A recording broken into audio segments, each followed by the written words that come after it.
was created by God, for God, like God. And I am king.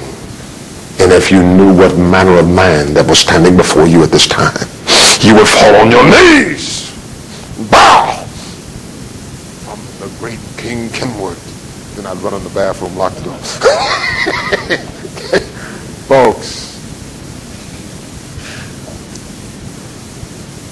my drug addicts have taught me so much, because I found out the whole church is like them to a degree. Your kids, my kids, low self-esteem, low self-worth, that was born in the Garden of Eden. That's where the self-hate started. Living life without God. Letting Madison Avenue tell you that you're slim enough, you're too fat, you're too short, you're too, okay, all of those things, okay? Every ounce of fat I got on me, I love it. Because God does, and God uses it. Amen. Okay? Hey. Every ounce of gray hair I got on my head, I love it, all right? And I'm not going to do anything about it. I am king. And the great King Jesus, through God's providence, power, his concurrence, his protection, came to restore fallen King Kinwood back to royal dignity. Let's say it, folks. I am royalty. I am king. When I look in the mirror, I love what I see. A king in all of his glory.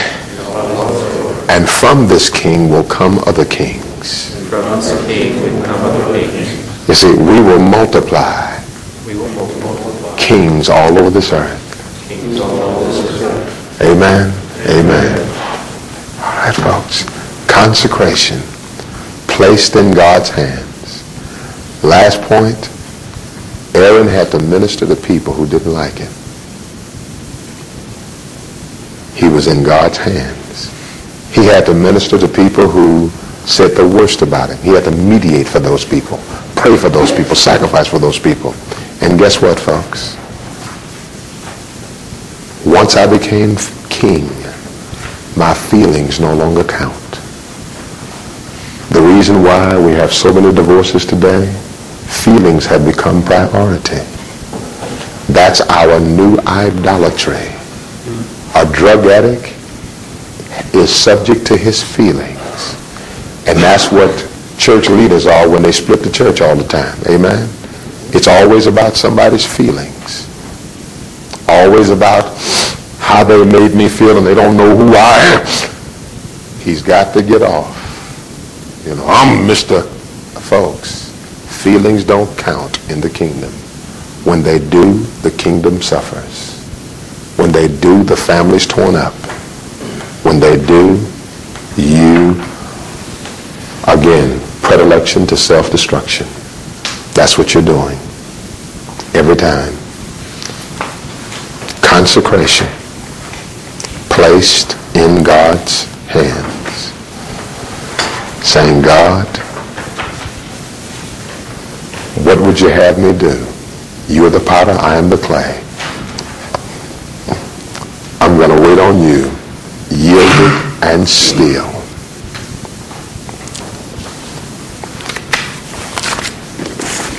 In World War II,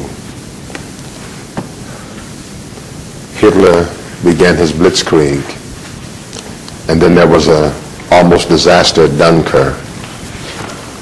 And I'll never forget that.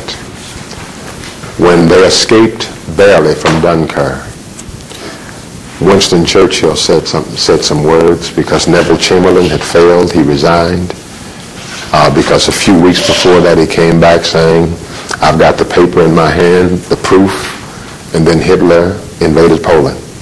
And then when they declared war, that was the beginning of World War II.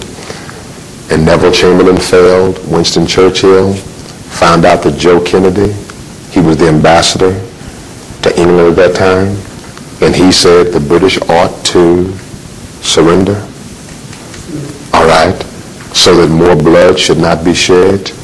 Britain won't last over 6 weeks, maybe 8 weeks at the most. And Winston Churchill said, get out of here, Joe Kennedy, and don't come back no more. Okay? He said, this is the British crown. All right? We only have 365,000 rifles. That's all they had. Winchesters, 22 shotguns, and army rifles all together in that country. All right? After the disaster at Dunkirk. They were not ready for war. Post-World War I, fighter planes to go up and deal with the mighty Luftwaffe. All right? They were unprepared. And folks, the British Navy post-World War I, they were not prepared. And Winston Churchill said, daughters of London, I have nothing to promise you but blood, sweat, and tears. But we will fight these Germans on the beaches, on the rooftops, in the alleys and the streets. But we will never give up 1 inch of British soil to these thugs and hoodlums of Adolf Hitler. He never called them an army. We will fight, and we will fight, and we will fight. But it's going to be bloody. All right?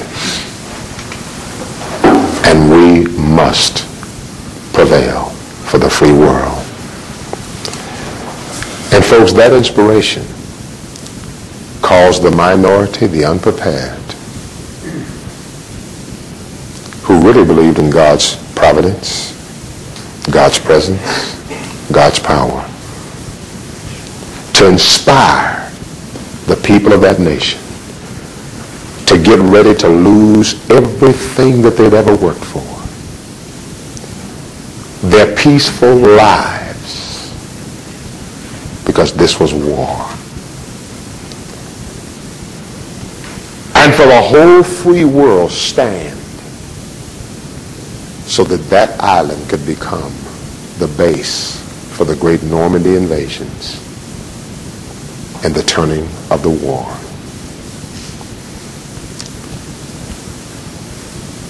In the midst of our crisis, folks,